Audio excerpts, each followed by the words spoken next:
Indian times पे आप सबका फिर से स्वागत है। मैं इब्राहिम आपके साथ। दोस्तों, हिंदुस्तान में लगातार हिजाब को लेकर मामला बढ़ते जा रहा है। जी हाँ दोस्तों, बहुत से लोग परेशान हैं कि हिजाब का फैसला क्या होने वाला है।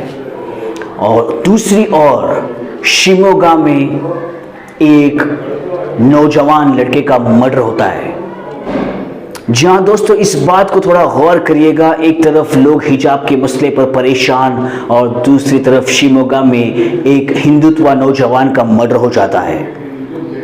और इस मर्डर को जो है हिजाब के मामले से मिलाने की कोशिश की जाती है। ये कहा जाता है कि हिजाब के मसले को लेकर जो है एक हिंदुत्व लड़का हर्षा का जो है मर्डर किया है। क्या ये बात सही है? क्या हर्षा जो एक हिंदुत्व लड़का है, जो एक आरएसएस या बजरंग दल को बिलोंग करता है, उसको हिजाब के लिए मारा गया? दोस्तों, ये बहुत ही सोचने वाली बात है कि हिजाब का मसला सिर्फ शिमोगा में नहीं चल रहा था। हिजाब का मसला उडुपी में चल रहा था, हिजाब का मसला बेंगलोर में चल रहा था, हिजाब का मसला मंड्या में चल रहा था और हिजाब का मसला शिमोगा में चल रहा था। तो सिर्फ अगर मारना ही होता तो हिजाब के मसले पर शिमोगा में क्यों मारते? ये सरासर एक साजिश है हिंदू मुसलमान को लड़ाने के लिए। जिस तरह से हिजाब का मसला लेकर हिंदू मुसलमान को लड़ाने की साजिश की जा रही है, उसी तरह से ये मर्डर को लेकर जो है एक पोलराइज करने की साजिश है। हर्षा एक नौजवान जिसका मर्डर हो जाता है, उसके शायद पर्सनल रीजंस भी हो गए, उसके पर्सनल कॉन्फ्लिक्ट्स हो गए, उसकी मर्डर की रीजन कुछ और ही था होगा। भले ही उसे मुसलमान ने मारा है या हिंदू ने मारा है, इसका मतलब ये नहीं कि उसको हिजाब के लिए मारा गया है। ये सरासर गलत है। ये सिर्फ और सिर्फ हिंदुस्तान के अंदर हिंदू और मुसलमान को पोलराइज करने की साजिश है। तो इसी सिलसिले में बात करने के लिए आज हमारे साथ मौजूद है अब्दुल रज़ाक। जी हाँ दोस्तों, अब्दुल रज़ाक जो कि एक पॉलिटिकल एनालिस्ट हैं, आज वो हमारे साथ बात करेंगे। हम उनसे जानेंगे कि ये हिजाब का जो मसला है ये किस तरह से शुरू हुआ था और ये क्यों शुरू हुआ था। और दूसरी ओर जो मर्डर हुआ है हर्षा का, क्या ये मर्डर एक साजिश है? क्या हर्षा को हिजाब के लिए मारा गया? तो चलिए बात करते हैं अब्दुल रज़ाक से और जानते हैं ये क्या कहना चाहते हैं। कत्ल करने का हुक्म किसी को नहीं है, ये सरासर गलत है। ना इसकी इजाजत कानून देती है, ना इसकी इजाजत शरीयत देती है। कत्ल करने का हुक्म किसी को नहीं है। ये जो 6 लड़के आज जो काम कर दिए, इसकी वजह से आज रियासत एक एज पर है। पता नहीं कि कब क्या हो जाए, कब क्या हो जाए, एक डर का माहौल है। लेकिन कुर्बान जाऊं शिवमोगा के नौजवानों पर, कुर्बान जाऊं उनकी अकीदत पर। उन लोगों ने जो हिकमत का फैसला लिया, उनके घरों के सामने आकर उनके खुद के 130 गाड़ियां जलाई दी गई, उन्होंने कोई पलटाकर जवाब नहीं दिया, खामोश रह गए। अल्हम्दुलिल्लाह अमन सुकून बरकरार रह गया। मैं इंशाअल्लाह जमीयत उलमा हिंद से भी अपील कर रहा हूं कि भाई बच्ची मुस्कान के लिए जैसे आपने 5 लाख रुपयों का फैसला लिया, कुछ फैसला मेरे शिमोगा के भाइयों के हक में भी लें, क्योंकि उनके साथ ज्यादती हुई है।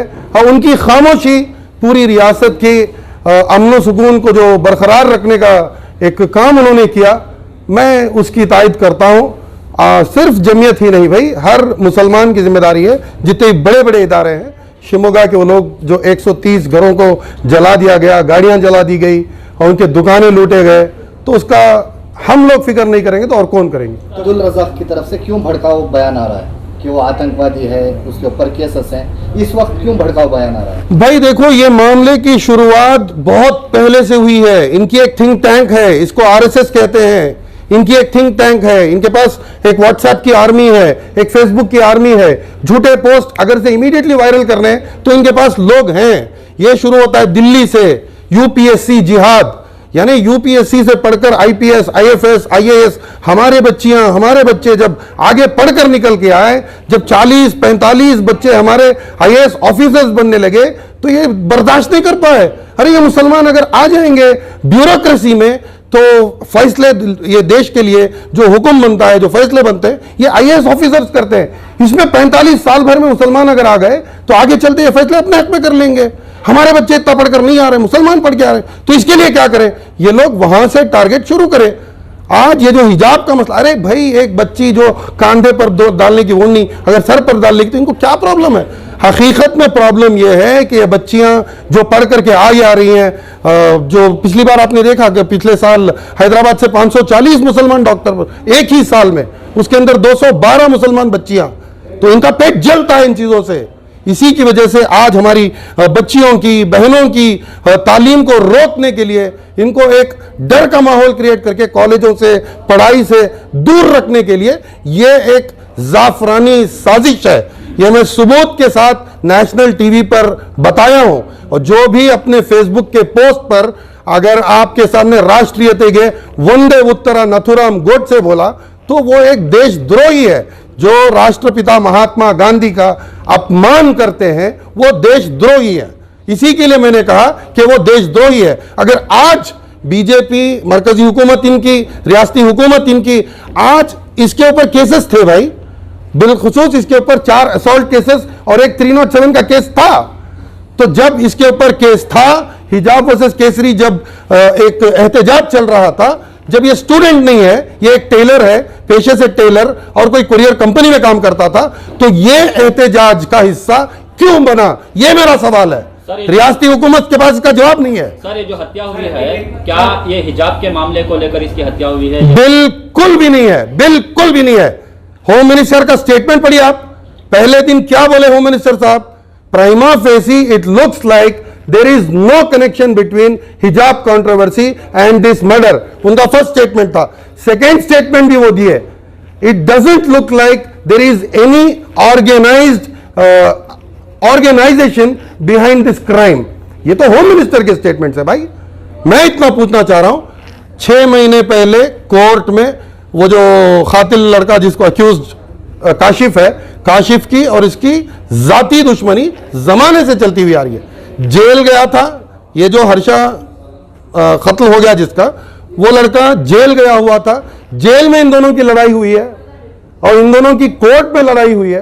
तो जाहिर सी बात है, prima facie it looks like ये एक जाती मसले पर इनका जाती मामले में हत्या हुई है, तो 2 कौमों को रखकर जो है एक बड़ा मसला बनाने की कोशिश की जा रही है। यही तो हमको समझने की जरूरत है। जो मरा था वो कोई संत नहीं था, कोई महात्मा नहीं था।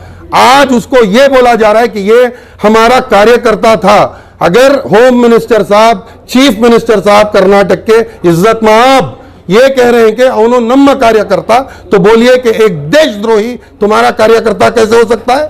फेसबुक के ऊपर जो भी लिखा जाता है वो उसका पर्सनल ओपिनियन है। उसके पर्सनल ओपिनियन में उसने कहा कि राष्ट्रीयते के वंदे उत्तरा नाथुराम गोडसे इस देश का एसेट, इस देश की पहचान, इस देश की एक स्ट्रेंथ हमें महात्मा गांधी जी से मिलती है। उनको राष्ट्रपिता का लक़ब दिया गया है। जो उनका अपमान करे, जो उनकी तौहीन करे, वो देशद्रोही नहीं तो क्या देश प्रेमी है। एमपी कहते हैं कि जो भी पकड़े गए हैं उनके ऊपर यूएपी एक्ट लगाना बहुत जरूरी है। आज एक दंगा मचा रहे थे, जो तलवार लेके घूम रहे थे, तो उनके ऊपर क्या करना चाहिए? देखिए, आज एक टीवी चैनल पर बैठा था, तो एडीजीपी जो वीरप्पन के टाइम पर थे, एन नागराज, उन्होंने भी यही बात कही। तो हमने डायरेक्ट उनके मुंह पर पूछा कि आप तो तेजस्वी सूर्या के लाइंस दोहरा रहे हैं, ये किसी भी तरीके से यूएपीए एक्ट अट्रैक्ट नहीं होता इसके अंदर।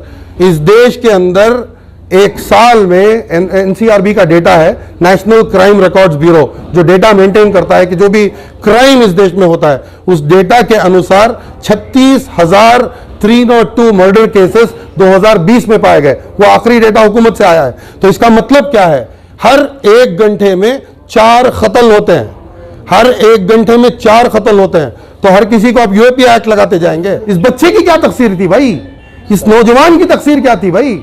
उसका दिमाग, उसके अंदर जहर घोला गया था, उसके दिमाग में जहर घोला गया था।